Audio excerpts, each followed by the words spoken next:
May mga lihim kami ni Ingkong. Kwento ni Dr. Luis Gatmaytan at guhit ni Beth Parocha Doctolero.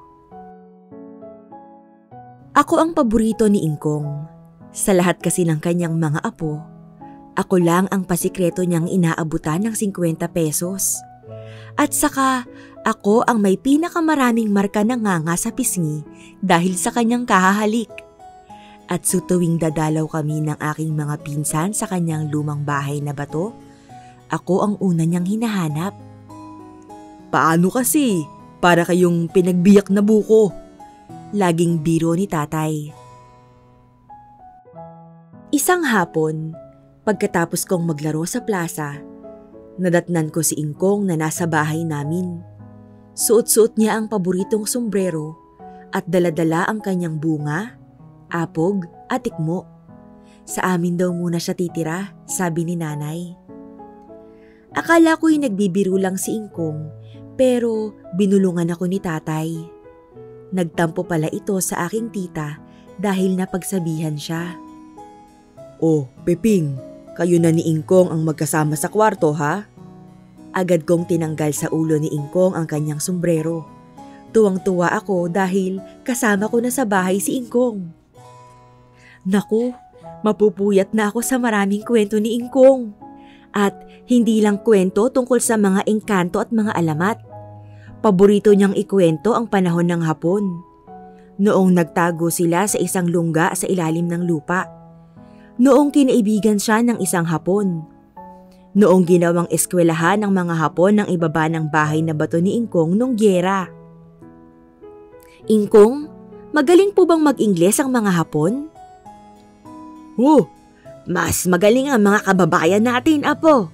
Hindi nga nila mabigkas ang letrang L, sagot ni Ingkong. Pagkagaling ko sa eskwelahan, magkasama na kami ni Ingkong ng buong maghapon. Nasa trabaho pa kasi sina tatay at nanay.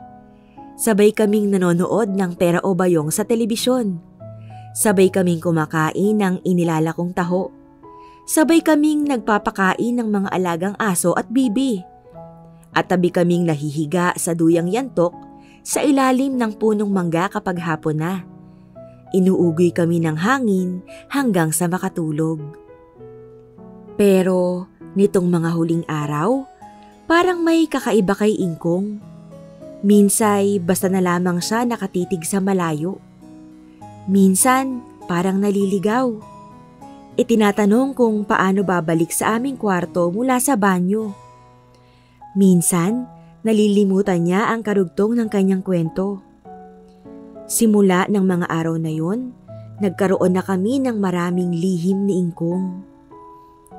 Nang dumulas ang platito mula sa nanginginig niyang kamay, itinago namin kay nanay. Nang madulas si Ingkong at muntik nang mahulog sa hagdan, wala akong sinabi kay nanay tungkol doon. Nang maihi siya sa salawal, hindi ko sinabi kay nanay na nabasa ni Ingkong ang aming sofa. Pinatuyo ko na lang yon sa bentilador. Nang nagkalat siya ng kanin sa sahig, agad ko itong winalis. Nang maiwan ni Ingkong na bukas ang gripo sa banyo, muntik nang bumaha sa loob ng bahay. Nag-isip ako ng maikakatwiran para hindi kami mapagalitan.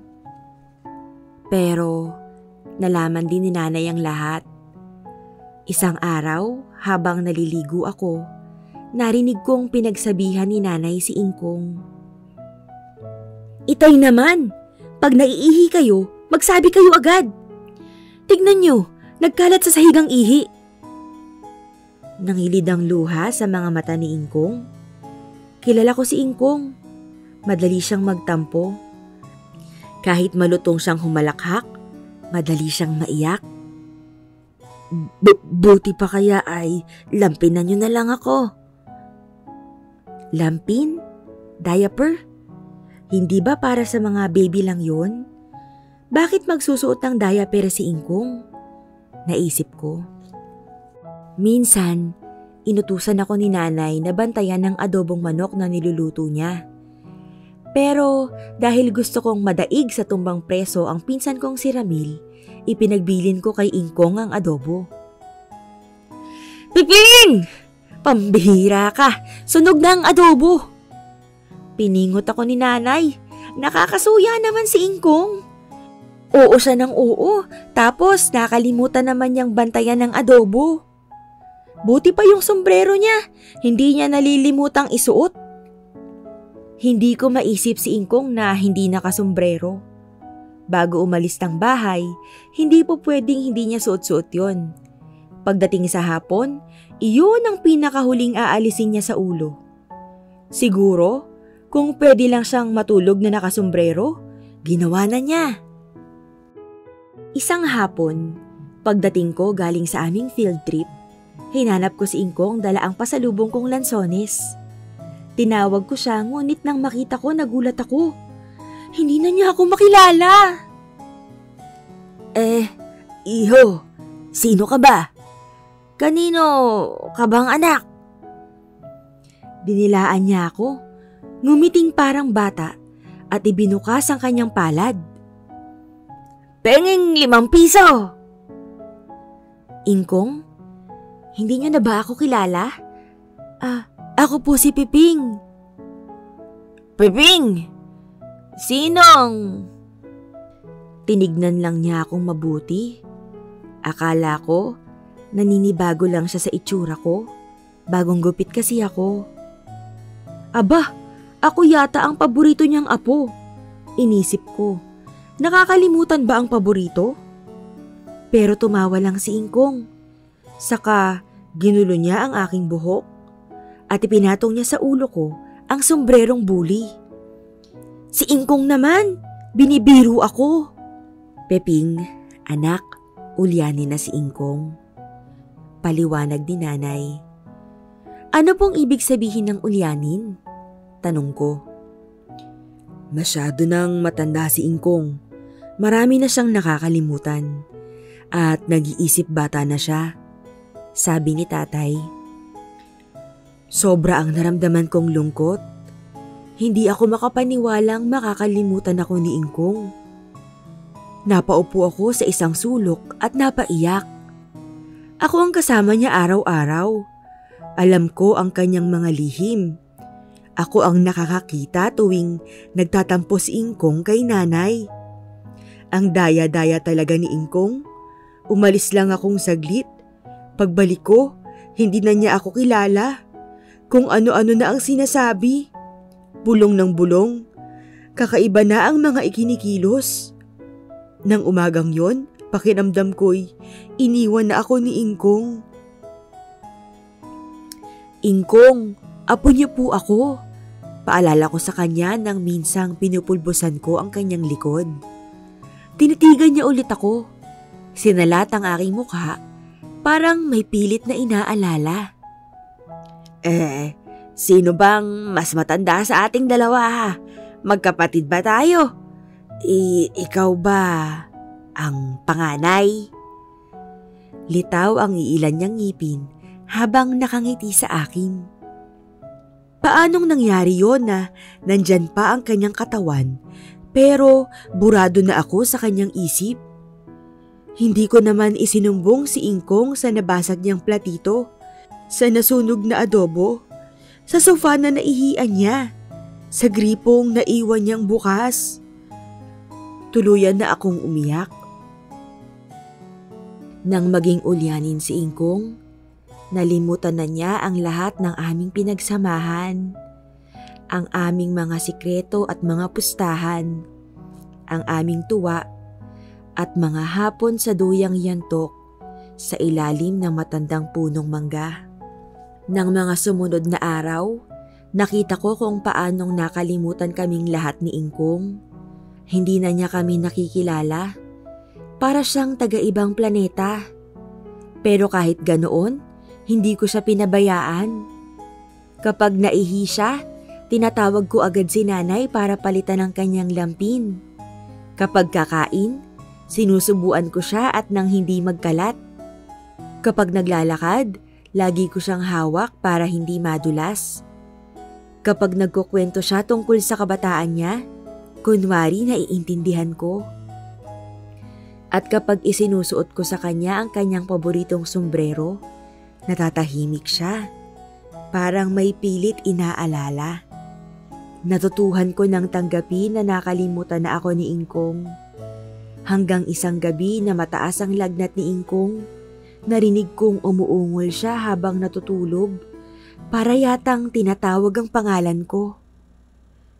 Peping! Peping! Habulin mo ang mga paru-paro! Dali! Kilala pa pala ako ni Ingkong. Bumangon agad ako. Niyakap ko siya ng mahigpit. Nandito po ako, Ingkong. Hindi ko po kayo iniiwan. Gagaling na po kayo. Mula noon, ipinanalangin ko si Ingkong tulad ng sabi ni na tatay at nanay. Isang umaga, habang natutulog pa si Ingkong, niyaya ako ni tatay sa bakuran. Dala-dala niya ang sombrerong buli ni Ingkong. Nahiga kami sa duyang yantok kung saan kami nagpapahinga ni Ingkong tuwing hapon. Nagkwento si tatay ng kung ano-ano. Maya-maya, itinuro niya ang punong mangga na matandang-matanda na. Anak, lahat ng nabubuhay ay tumatanda, humihina, at namamatay. Gaya ng punong ito, dati kay raming mamunga nito, pero ngayon ayaw nang mamulaklak, lagas na ang mga dahon, marupok na rin ang mga sanga. Panahon na para magpahinga ang puno. Tinitigan ko sa mata si tatay. Bakit po, tatay? Mamamatay na ba si Ingkong? Hindi ako agad sinagot ni tatay.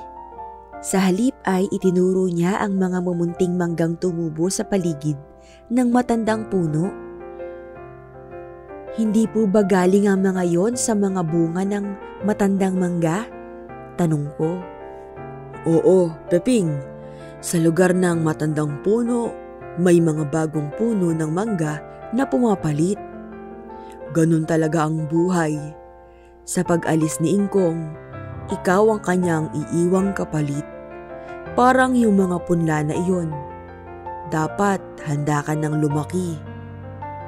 Sa langit mo ba pupunta si Ingkong, tatay? Oo, anak.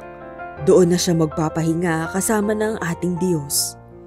At doon, hindi na siya magiging ulyanin. Maaalala ka na niya. Magkikita pa po ba kami ulit ni Ingkong? Pumapatak na ang luha sa aking mga mata. Tumango si tatay. Oo, Peping. Magkikita tayong lahat sa langit. Pero pansamantala, mamimiss muna natin si Ingkong. Niyakap ko ng mahigpit si tatay. Alam kong malapit na kaming iwan ni Ingkong. Mahina na ang kanyang katawan. Matandang-matanda na siya. Pero dito sa aking puso, ramdam kong hanggang sa ngayon, kahit nakalimutan na niya ang aking pangalan, ako pa rin ang paboritong apo ni Ingkong. Nang pabalik na kami sa bahay, isinuot ni tatay sa akin ang sombrero ni Ingkong. May mga lihim kami ni Ingkong. Kwento ni Dr. Luis Gatmaytan at guhit ni Beth Parocha Doctolero.